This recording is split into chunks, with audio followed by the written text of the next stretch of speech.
Good morning students. आज हम आपकी हिंदी की बसंत का जो हमारा चैप्टर चल रहा है लाख की चूड़ियाँ, इसमें हमने पेज नंबर 9 को थोड़ा पढ़ लिया था। अब मैं आपको आगे से पढ़ाने जा रही हूँ, उसको सब ध्यानपूर्वक सुनेंगे। नाजुक तो फिर होता ही है लला, कहते कहते उसे खांसी आ गई। उसे मतलब बदलू को वहां खांसी हो गई और वह देर तक खांसता रहा, लगातार खांसता रहा। मुझे लगा उसे दमा है। दमा क्या होता है बेटा? एक तरह की बीमारी होती है जिससे सांस लेने में दिक्कत होती है। अवस्था के साथ साथ उसका शरीर ढल चुका था, यानी कि जैसे जैसे एज बढ़ती है तो लोगों का शरीर जो कैसा हो जाता, ढल जाता। ढलने का मतलब है या कमजोर पड़ जाता है। तो उसका जो शरीर है वो ढल चुका था। उसके हाथों पर और माथे पर नसें उभर आई थी। जैसे जैसे उम्र बढ़ती है तो हमारी स्किन पे नसें उभरने लगती हैं। क्या होता है, जो हमारा जो हष्ट-पुष्ट शरीर होता है वो धीरे धीरे दुर्बल हो जाता है और उसमें हमें मोस्टली सबके वीकनेस में नसें दिखने लगती हैं। तो वो इस तरीके से कमजोर हो गया था। जाने कैसे उसने मेरी शंका भाप ली। शंका यानी अनुमान, यानी मेरे मन की बात भाप ली और बोला दमा नहीं, मुझे फसली खांसी है। दमा यानी जो मैंने अभी आपको बताया कि बीमारी होती है, सांस लेने में दिक्कत होती है। तो उसने मेरे मन की बात जान ली और उसने ये कहा कि मुझे दमा नहीं, मुझे फसली बीमारी है, फसली खांसी है, जो ऋतु परिवर्तन पे हो जाती है, यानी मौसम के चेंज होने पर मोस्टली हो जाती है। यही महीने 2 महीने में से आ रही है, यानी महीने 2 महीने से मुझे हो रही है, 10-15 दिन में ठीक हो जाएगी। और बदलू ने ये कहा कि मुझे बीमारी जो खांसी है 1-2 महीने से हो रही है और 10-15 दिन के अंदर ये ठीक हो जाएगी। मैं चुप रहा। मुझे लगा उसके अंदर कोई बड़ी बात यानी बड़ी व्यथा छिपी हुई है। व्यथा यानी उसके मन में कोई पीड़ा छुपी हुई है। मैं देर तक सोचता रहा कि इस मशीनी युग ने कितने हाथ काट दिए। यहाँ पे बच्चों, मशीनी युग ने कितने हाथ काट दिए से अभिप्राय है मशीन जब से चलने लगी हैं तो जो लोग अपने हाथ से मेहनत करके अपनी रोजी रोटी कमाते थे, यानी मेहनती थे, कारीगर थे, उनको क्या कर दिया है, रोजगार विहीन कर दिया है। कि क्योंकि मशीनों से आपको भी पता है, जो आदमी एक काम को करने में पहले क्या होता था, 4 आदमी लगते थे किसी काम को करने में, अब वो मशीनें उस काम को कम आदमियों की हेल्प से कर लेती हैं। कुछ देर फिर शांति रही और मुझे अच्छी नहीं लगी। मतलब वहाँ पे शांति का माहौल बना हुआ था और वो मुझे अच्छा नहीं लगा। आम की फसल अब कैसी है काका? मैंने बदलू से पूछा कि आम की फसल कैसी है। कुछ देर पश्चात मैंने बात का विषय बदलते हुए पूछा। मैंने टॉपिक को चेंज कर दिया। अच्छी है लला, बहुत अच्छी है, उसने नहलाकर उत्तर दिया और अंदर अपनी बेटी को आवाज लगाई।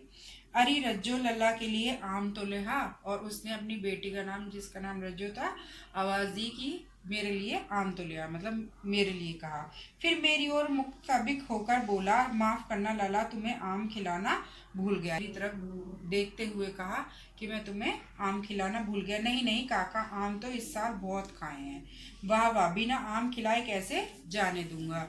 तो बदलू ने कहा, बिना आम खिलाए मैं तुम्हें कैसे जाने दूंगा? मैं चुप हो गया। मुझे वे दिन याद हो आए जब वे मेरे लिए मलाई बचाकर रखते थे, यानी मेरे को पुरानी बातें याद आने लगी। गाय तो अच्छी है ना काका? मैंने पूछा। गाय कहाँ है लल्ला? 2 साल हुए बेच दी, कहाँ से खिलाता? इतने में रज्जो, उसकी बेटी, अंदर से एक डलिया में ढेर सारे आम ले आई। यह तो बहुत है काका, इतने कहाँ खा पाऊंगा? मैंने कहा। डलिया होता है बेटा एक बांस का बना हुआ बर्तन होता है जिसमें सामान रख लेते हैं, तो उसमें रख के रज्जू जो है वो बहुत सारे आम ले आई और मैंने कहा कि मैं इतने कहाँ खा पाऊंगा। वाह वाह, वह हंस पड़ा। शहरी ठहरे ना, तो मैं तुम्हारी उम्र का था तो इसके चौगने आम का एक वक्त में खा लेता था। उम्र यानी उम्र तो आपको पता ही है खैर, कि मैं जब तुम्हारी उम्र में था तो इस एक वक्त यानी एक समय में मैं इतने इससे चौगने आम खा लेता था। आप लोगों की बात और है, मैंने उत्तर दिया। अच्छा बेटी, लला को 4-5 आम छाट कर दो। बदलू ने कहा कि अपनी बेटी से कि अम्मा लला को 4-5 आम छाट कर दो, सिंदूरी वाले देना। सिंदूरी मतलब लाल रंग के। देखो लला कैसे है, इसी लाल पर इसी साल यह पेड़ तैयार हुआ।